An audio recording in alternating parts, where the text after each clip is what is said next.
Hi, thank you all for coming. I'm going to read three poems by Gustaf Sobin, each reflecting a phase of his development. The first is a very early poem. The second is just a portion of a longer poem, but it goes through, this portion of the longer poem goes through, it's a poem where Gustaf is rehearsing all of the influences that went into his writing. He spent 10 years in the south of France just kind of gestating as a poet, and this mid-period poem is looking back at that gestational period, and he enumerates all of the writers that were going into the mix at that time. And then finally I'm going to read an uncollected poem, a poem that was written in the last period of his life. But this first one, he was still operating very much under the influence of William Blake. That was one of his early influences in it, and you'll hear it sounds like some of Blake's Proverbs of Hell. That the universe is chrysalid, in parentheses, Blake's birthday.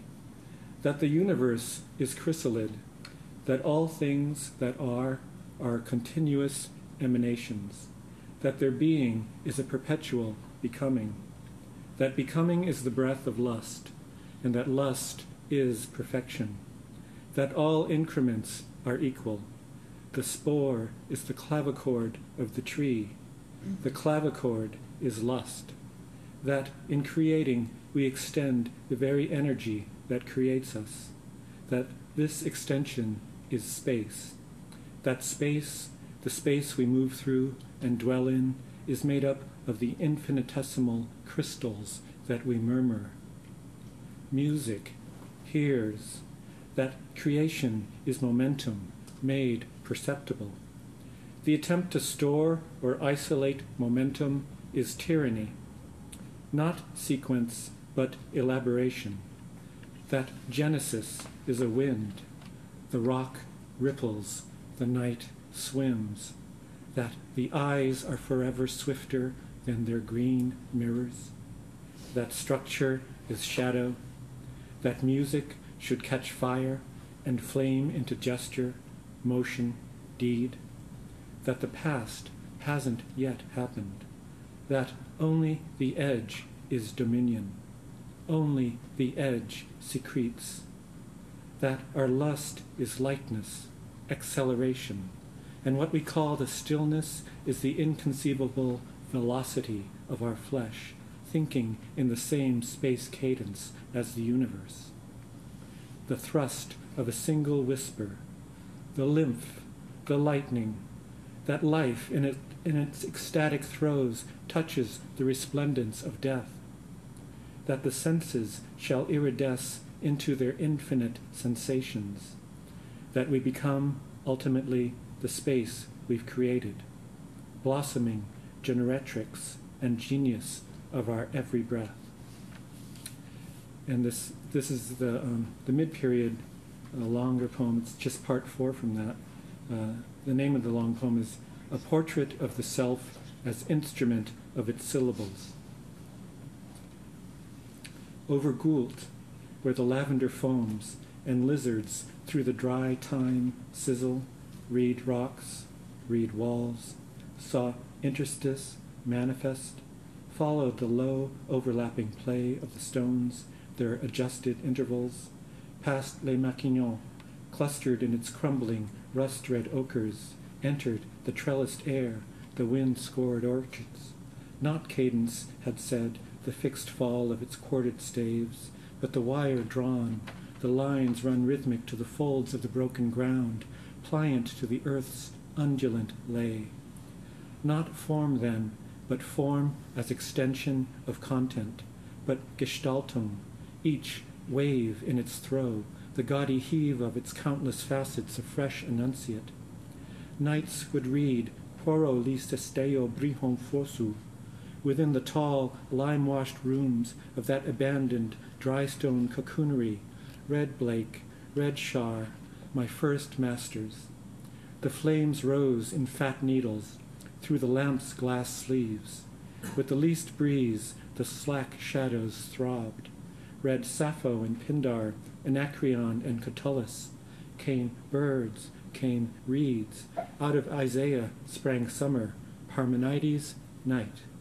From Dante, that oar, that ben intellecto, and Ibn Arabi, those suspended reciprocal stars, came winds, salt, marrows.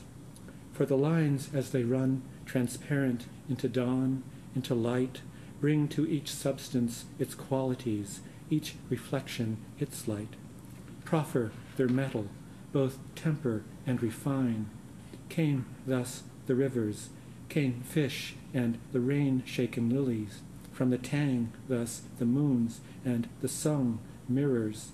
From Mallarmé, that rush of crushed shadow, and Shakespeare, that pearl, its black sphericity. Came thunder, came tin. From Traherne, the psalm, burnt to a glass whisper. From Hopkins, the bow, and Wordsworth, Virtuous, the quiver. For the lines as they come now, unwritten, as they run, pellucid, into world, infuse, instill. The syllables filled, from Williams thus, so many wind-petaled wildflowers, while from Duncan, air, that air exultant, and Oppen, unrelenting, that wheel-maker's flame. From the linguists now, Worf, Sapir, how the least shift in syntax, tense perception, would reset the heavens. Bring a boulder to tremble in the wrapped tissues of a breath. Would bring us, uncentered now, onto those very first fields, those released phrases of dust and dragonflies. Adjunctive now to that deeper space, unto that far heart, a people crepuscular who point. And finally, the late poem that never appeared in a book before, until it appeared in the collected now, on the fumiferous nature of language. No, it's not fire, finally, that goes to generate smoke, but smoke itself in the guise of whisper, of so many soft, overlapping layers of loosened tresses that teases flame, brings it ineluctable to focus. Isn't it that, in fact, that draws, beguiles, takes you each time under, what, retroflexive, renders the cells themselves incandescent? Yes, even here, in these dark, dilapidated rooms, the shutters shut, and your own long-standing lease all but expired. It's history itself, isn't it, you'd fall through? The body but pretext, the breath but vector, would fuse as you went, catching as you did on your own smothered combustibles. Crouch to nothing then, if not the light you'd lick, the long straws of flame that meticulously you'd suck, but only for the sake of some all but imperceptible configuration.